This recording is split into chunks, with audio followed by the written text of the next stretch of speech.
Ladies and gentlemen, my name is Tosin Oduwole. I am Vice President of Business Development for J. Morrison Real Estate Partners.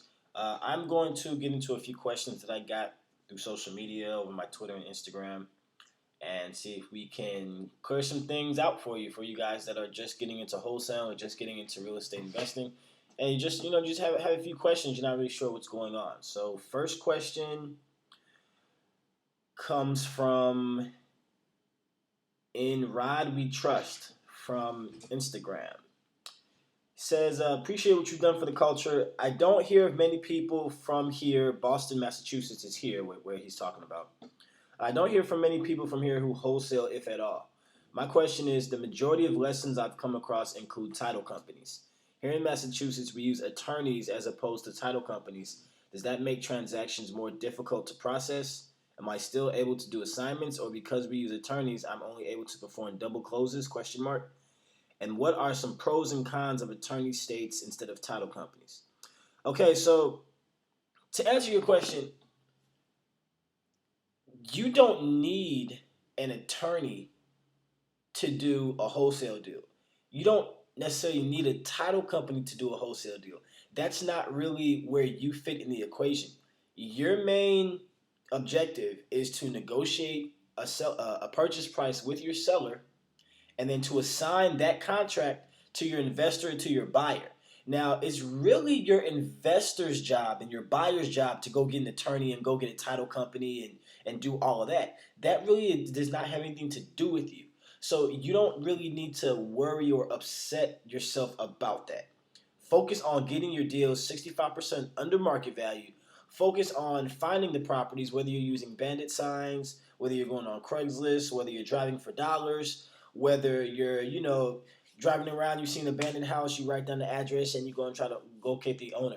Focus on getting the deals and assigning the deals, and make sure that your deals are good. Whether you need an attorney or a title company, that's really nothing that you even have to bother yourself with. So I hope I was able to help you. In Rod We Trust. Okay, he has another question.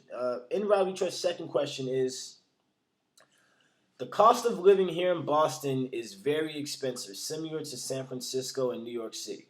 A two-bedroom single family or condo will go from anywhere from $350,000 and up.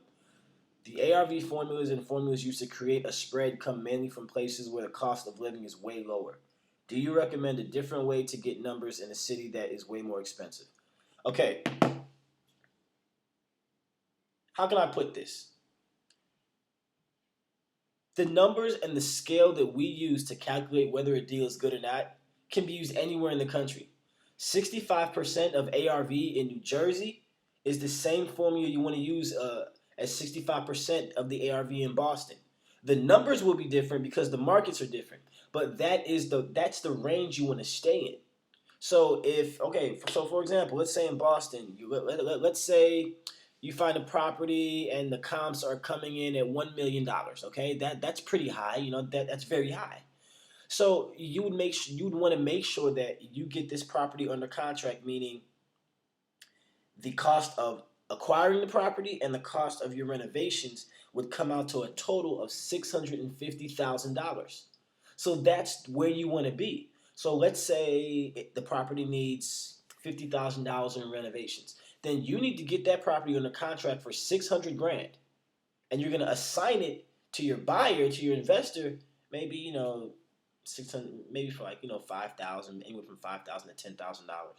Just whatever makes sense, whatever's fair. You have to leave a little bit of meat on the bone.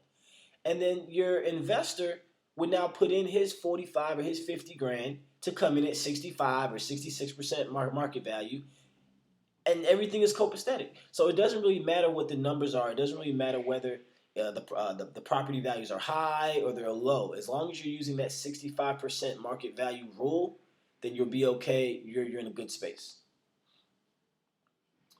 What do we have next? Next question comes from Twitter from Rashad Lewis 7. He says, Mr. Hoboken, I'm struggling trying to come up with a brand identity. It's so much out there. What should I do? So this is what you should do. You should find something that is unique to you. Okay, and make that a character. Make that your persona. Something that you don't have to. You never want to try and create a brand. You want to do something that comes naturally to you. For example, I'm Mr. Hoboken. Mr. Hoboken is my brand. That's my identity. That's my persona.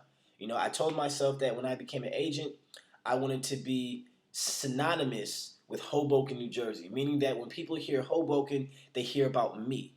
That we go hand in hand. So not only am I the person in Hoboken, New Jersey to help you buy or sell a home, if you want to find out where the great bars are, you have to call me. If you want to find out where the grocery stores are, you'd want to call me. If you want to find out where is the best place to get my laundry done, you'd want to call Mr. Hoboken, because Mr. Hoboken is just that. He's Mr. Hoboken. He is everything that has to do with Hoboken, New Jersey.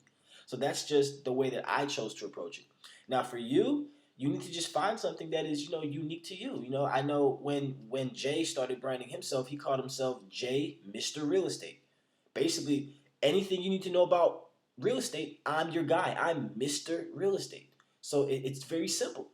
So you should do the same thing. Find something that you can identify with, something that speaks to what you are, what you want to be seen as, that nobody else is doing. With a little creativity, you can definitely find something. It just has to be something that identifies with you. It has to be something that is you. Nobody can copy you. Nobody can copy what is you. You're the originator. So if you gotta look around your house and see what what your hobbies are, or see what style of clothing you like to wear, or what kind of books you like to read, or to just create a persona for yourself. Make yourself a character and promote that, and that's your brand. And so you would be, just an example, you would be Mr. XYZ in Chattanooga, Tennessee, or wherever you're at. So that's how you can kind of come up with a way to brand yourself to stand out from the thousands of people out there that are, we buy ugly houses, or we buy pretty houses, or So I hope I was able to help you guys out. See you guys on the next Q&A. Please continue sending your messages into my Twitter. My Twitter is Mr_Hoboken. You can find me on IG. It's Tosin_Hoboken. Tosin spelled Tosin. See you guys later. Take care.